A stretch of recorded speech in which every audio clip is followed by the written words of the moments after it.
Why is it that, despite all the stories and legends, we rarely hear about people actually encountering ghosts in cemeteries? With all the tales of haunted graveyards, you'd expect these places to be teeming with restless spirits. Yet when you walk through a cemetery, especially at dusk or in the dead of night, what you're most likely to experience is an overwhelming sense of quiet. The silence can be almost deafening, broken only by the wind or a distant bird. So why do so many haunted cemeteries feel so still? So empty, almost as if the very air is holding its breath? Some expect cemeteries to be the epicenter of supernatural activity, but the reality is often the opposite. Maybe the spirits that are said to linger in these places actually choose not to reveal themselves. What if the silence isn't a sign of absence, but a deliberate choice?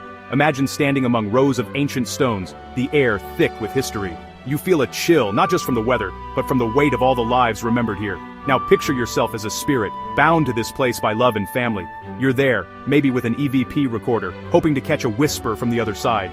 You wait, heart pounding, expecting a sign, but all you get is silence.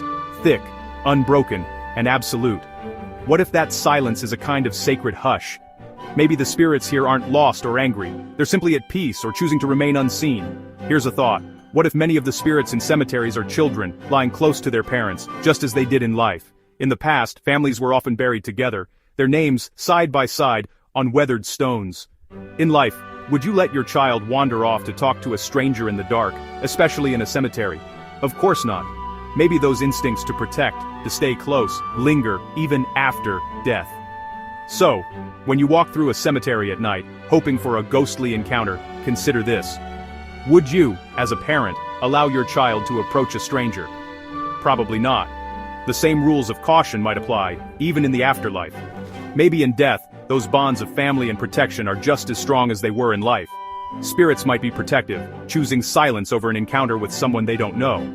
So, the next time you wander through a silent cemetery, remember, the quiet isn't proof that nothing's there. It might be a sign of respect, of bonds that endure, and of spirits who choose silence over conversation with a living stranger.